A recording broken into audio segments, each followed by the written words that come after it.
So again, just to so you can see it from all different angles. To start with, we're here like this. This is going to come up here, just like a windshield washer coming across. And I want to use as much body twist as I can.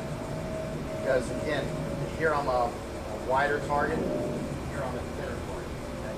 So we want to take this and bring this across. It all depends on the height, of where it's coming at, where we're going to go. So that's our angle one.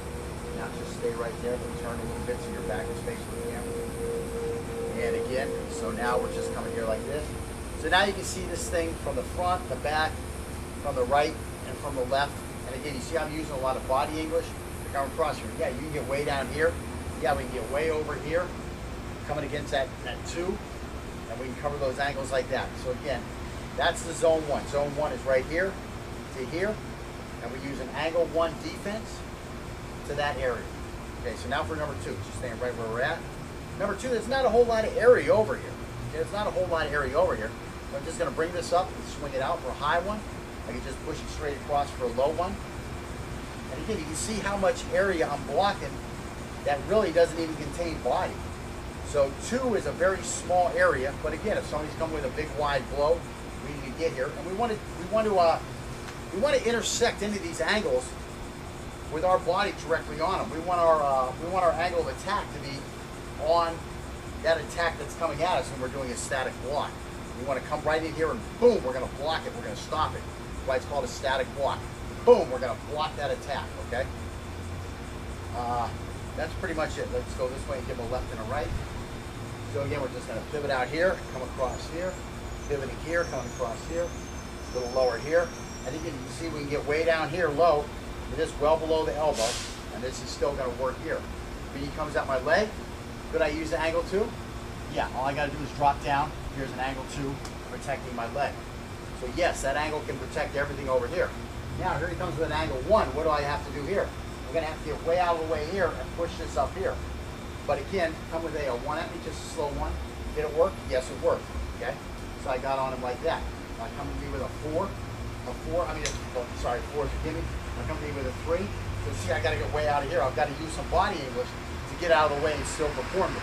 Now if I use footwork, that would make it much easier, but I really don't want to give up the punchline yet. When we get to slipping attacks, we're going to deal a lot more with using the footwork, because that's where we really want to go. But again, we want to just practice getting the knife on a moving target, doing a lot of reps. So we're going to do a lot of reps here. Okay, so an angle 3, an area 3, defense against an angle 3, go ahead. So come here. So now just work the angle with me, so just like whatever I'm doing. So again, this is just pushing across here. Again, the blade is pointing down, then get the blade down. Yeah, that's what you got to do. If it's just flat like this, there's not a lot of area you can hit. But if it's here, I got a lot of area I can hit. So again, even if it's up higher, I can see how I have to pull this thing in. And I'm using that body angle. I want to use a lot of body angle.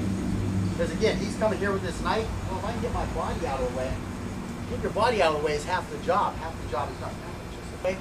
The other half of the job is getting our knife on his attacking limb. So again, that 3 is here, the high. Then we start just letting it swing down, just drop down and across, and it's lower. Okay, so that's 3. So let's get my front and back on that.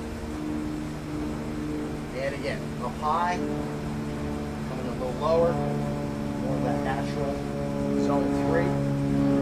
And again, could I use these defenses against a guy with a stick? Yeah, I can use it against a stick. I don't have to worry about my hand getting hit. If he comes at me with an Eskrima stick, well, I have 2 choices. Put a holder on it, or put my knife on it. So those are my choices. So I've got a lot of help there. And again, this is that 3, just swinging right across here. Now the 4, again, we're just going to drop over here. Again, I'm using that body English. I'm not trying to flail my arms out all over the place. The problem with I flail my arm out over here, well, now I got to bring that all back. If I just come here like this, now he's right there, I'm ready to attack. I go here, he's over there, I have a long way to go. So by using the body English, 1, I'm loading up my counterattack, and 2, it's much closer to my body, so I'm ready to make other defenses, and I'm much more ready to come out with an attack on him. Okay? So that's why we want to keep things close to our body, and we want to use our hips as we twist these attacks off. Coming like this, and then trying to come forward, exposes me a lot more than staying in tight here, and now coming out. just to show you that angle again.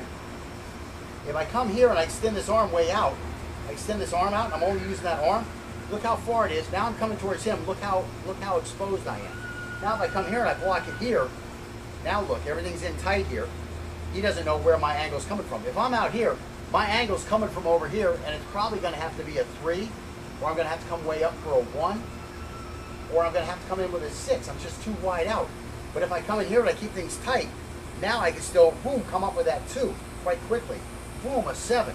Boom, an 8. You know, I got all my choices. I don't just have a 3 and a 1. I've got everything because I'm more close to my natural chamber where I'm used to throwing my angles from. And that's going to give him trouble knowing where this angle is going. Which angle is it going to be? If it's out here, like I said, I got to start coming here. It's got to be a 3. It's got to start as a 3 just to get it back into the field of play. It's got to start as a 3 to get back in the field of play. Now he knows, and that's why I'm exposed. Here, he doesn't know where it's coming. He doesn't know where I'm going, okay? I mean, I can immediately come into an 8. If I'm out over here, I can't immediately come to an 8. First, I have to come across this like 3 angle, and then I can come into an 8. So that's why we want to keep these things tight inside. Okay, so you understand that concept? So again, when we're blocking, we want to use as much body English as we can.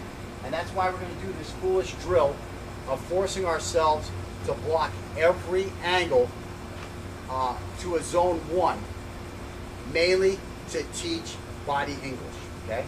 So there's a purpose to this. Is it relative? Yeah.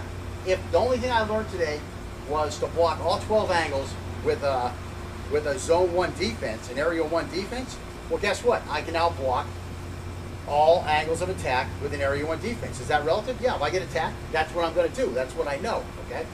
But again, that's not the destination we're trying to get to, okay? You could stop right there. Okay, you now know how to defend yourself.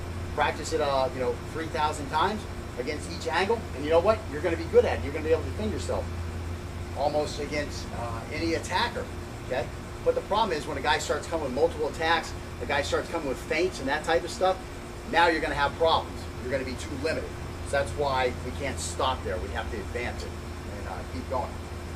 But again, the body English that you learn while doing this drill is what's the critical skill that's going to allow us to advance. So you can't just go to those advanced drills and doing them.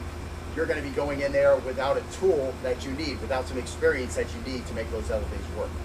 Okay, so let's go ahead and grab the dummy knives.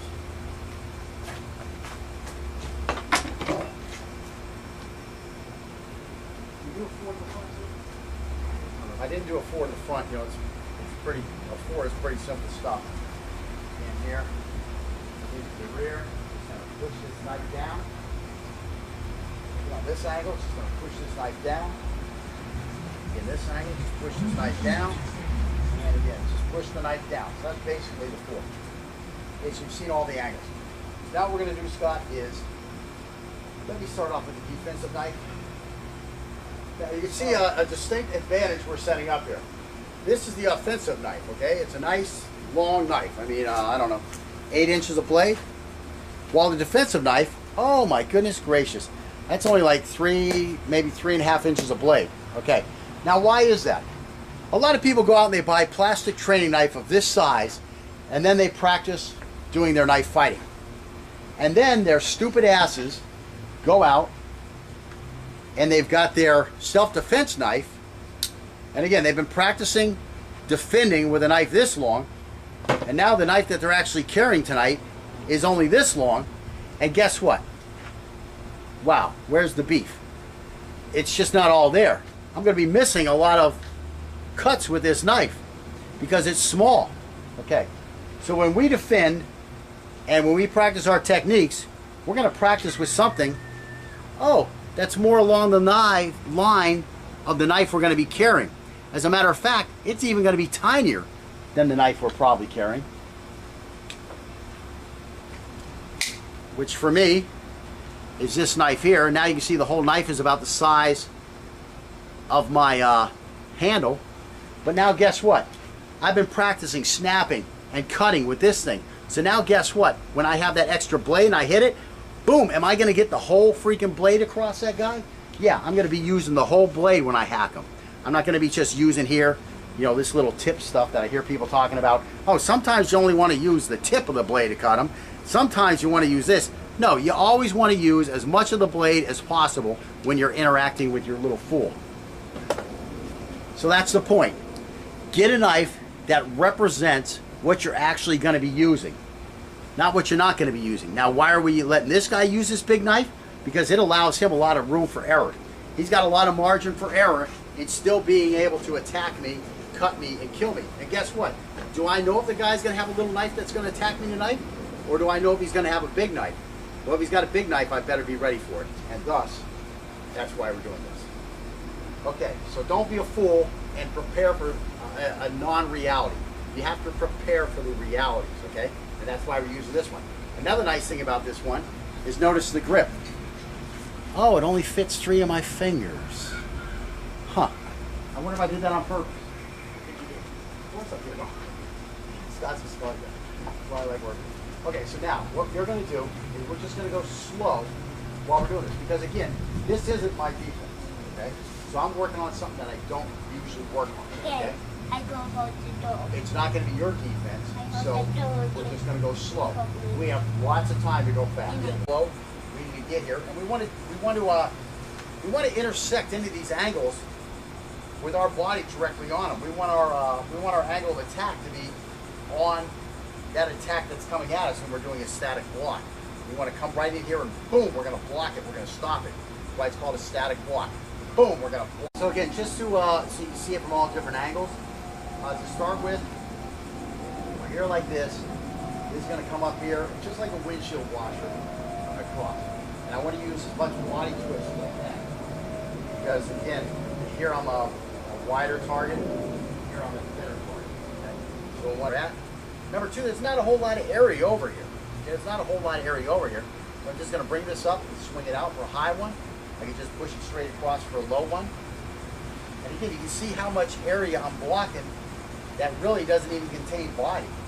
So 2 is a very small area, but again, if somebody's coming with a big wide, you see I'm using a lot of body English to come across here. Yeah, you can get way down here. Yeah, we can get way over here, coming against that 2, and we can cover those angles like that. So again, that's the zone 1. Zone 1 is right here to here, and we use an angle 1 defense to that area. Okay, so now for number 2, just staying right where we're going to take this, bring this across. It all depends on the height, on where it's coming at, where we're going to go. So that's our angle 1. Now just stay right there, but turn a little bit so your back is facing the camera. And again, so now we're just coming here like this. So now you can see this thing from the front, the back, from the right, and from the left. And again,